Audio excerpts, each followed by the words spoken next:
Welcome back for another video.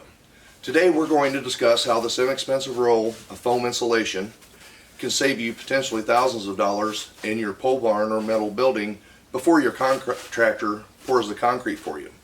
Now, it's something that some contractors don't even think about, but after 20 years of being in this building, I can absolutely tell you that it has saved us a tremendous amount of money in insulating, as well as acting as an expansion joint for the concrete itself, sealing it around the poles of the pole barn.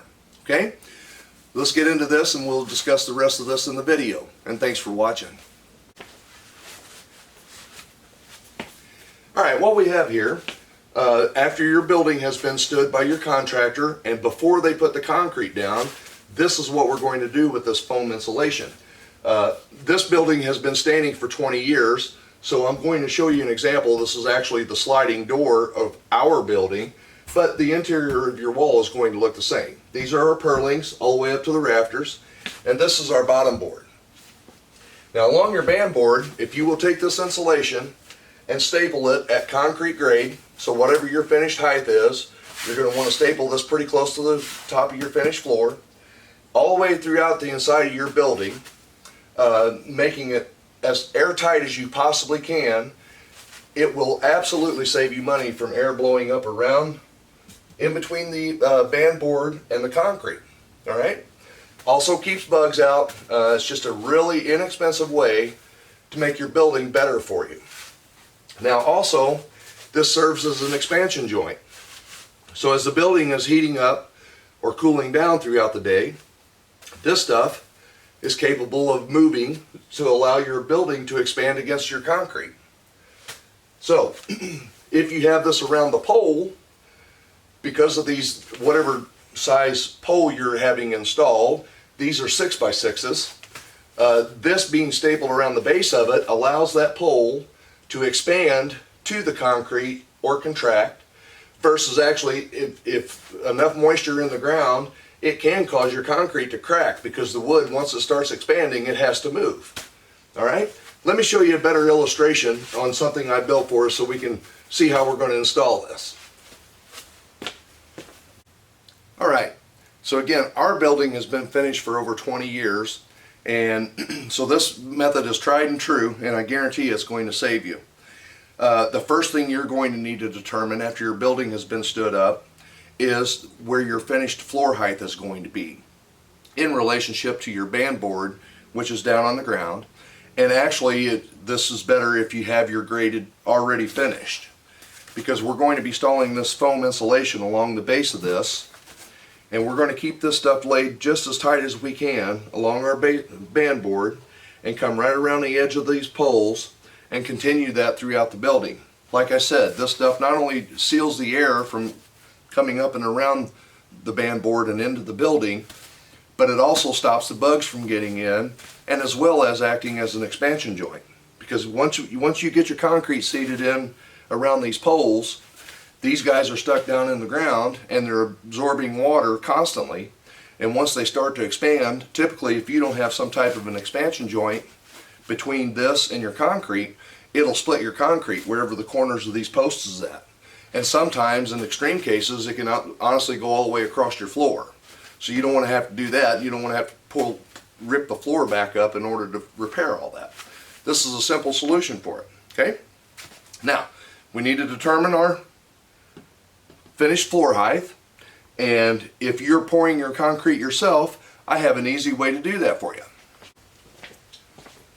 Now, if you have a laser level, that's absolutely fine. You'll be able to mark the entire building and just lay right to your laser line. Okay? But if you don't have a laser level, you can actually take a 1x2 and a small level and a pencil. Now, your building is done on the interior as far as your framing contractors. So now you can use your trusses as a finished line. And you can cut this to length and simply stick this up to the base of your truss along your pole, and you can level it up. You want to put a level on it, make sure it's square. Then once you have that, you can take and mark that, And this will stay consistent because you're going off the finished truss. So you can do every pole that way, just simply using this story pole here. And once you get it squared and lined up, now we have a mark on both poles here. We can take a chalk line and just simply pop a line across this, and it will absolutely keep that centered up for you, so it'll give us a reference point that we can run our band insulation along. Okay?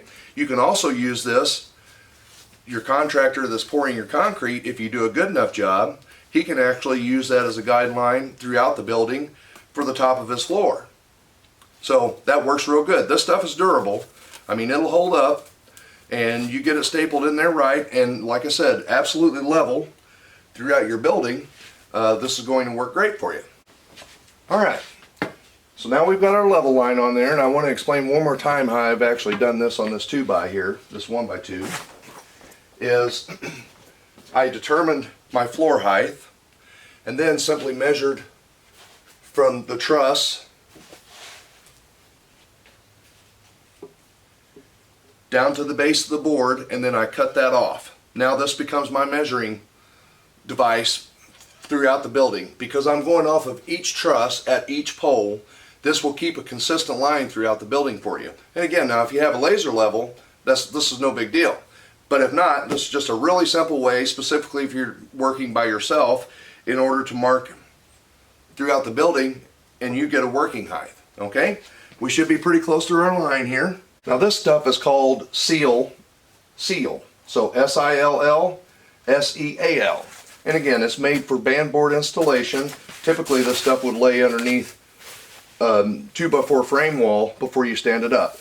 This particular width is 3.5 inches, and I suggest you get the 7.5 inch for our band board, what we're doing here, because that allows you to lay some underneath the concrete and absolutely make a good airtight seal.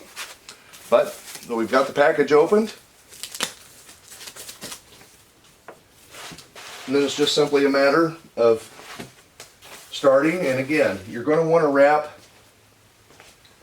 around each one of these poles and along your band board, and keep this stuff just as tight as you can, because this is where we're saving money. So just a quick staple in there, and as you fold this around, we're going to stay right to that line.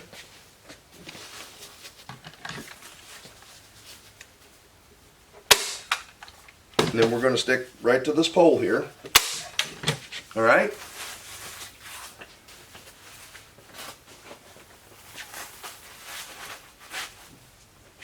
Let's go ahead and get this guy.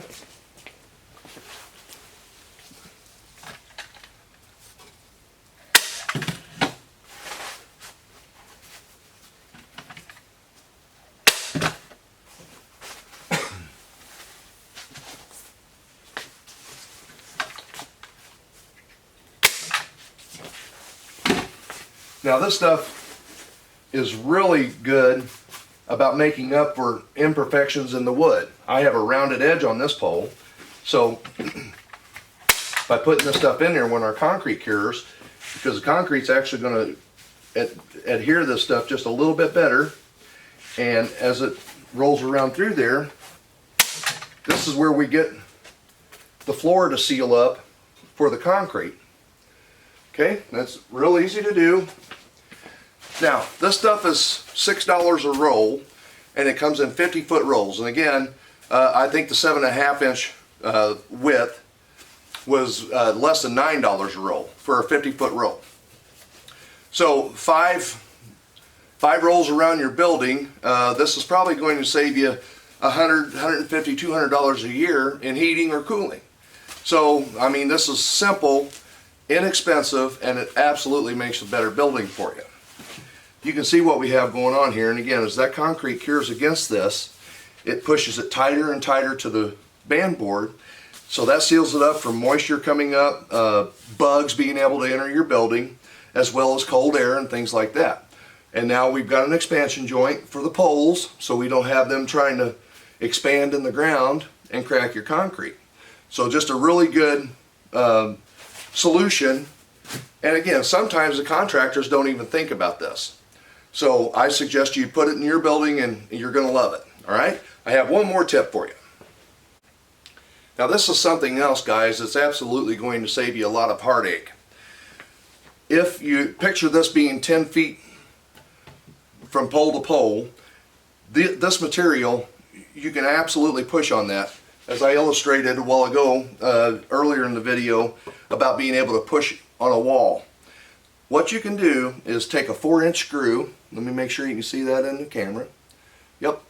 So this is a 4-inch decking screw, and you can mark it out now that we have our foam installed, and go every 16 or 24 inches, and you're going to run this in about 3/4 of an inch to an inch depth. And what this will do is, after they pour their concrete, let me grab a couple of them and we'll stick them in here.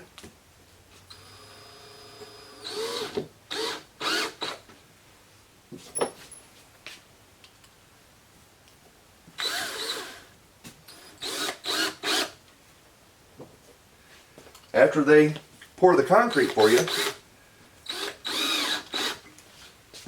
the concrete is going to cure around these screws and absolutely hold that band board tight to your concrete. So now we have dealt with any play that we would have in a 10-foot section here, and again, it just absolutely makes it for an airtight building, right? Let me give you a little bit better view of that, what we're looking at there. Alright, so you can already see how beneficial this is going to be for you, because again, now we have made it a way to secure our band board to the concrete as it cures. And now I said 16 to 24 inch centers. You can put as many or as few as you choose to, but I absolutely guarantee you, once that concrete cures around these screws, this band board is not going to move for you. So on the exterior of the building, you know, as wind and things like that is moving through, this is going to protect you better. All right? Again, keeps the air from coming underneath, bugs and things like that. So this is as important as the band seal is. All right? So there we have it. I mean, that is simple, and I guarantee you, if you do this before your contractor pours the concrete, or you have your contractor do it for you, this is going to save you money. It can save your entire floor should the expansion get bad enough to where it cracks. And it typically, again, once it cracks on one pole, it'll almost always go all the way across the floor. So you don't want to have to replace the floor, and this is a simple solution for that. And obviously being able to secure the band board to the concrete once it cures. You can't go from the outside of the building because now your finished metal is out there. So this is just simple. Easy way to put it. And again, once they have the building built for you, you can go off your trusses any place inside the building, make you one of these poles, and it makes measuring simple. And if you're going to have a drain or something like that in the center of your floor, you can actually allow for that and take this and utilize this and drive a grade stake in there and be able, if you're grading for your own concrete, and be able to make your grade down to your drain. So this is really easy. Once they get those trusses up, they've done a little leveling for you. A simple way to do that. All right? So there we have it. I know this is going to be beneficial for you. I really do appreciate you watching, and I'll see you on the next video.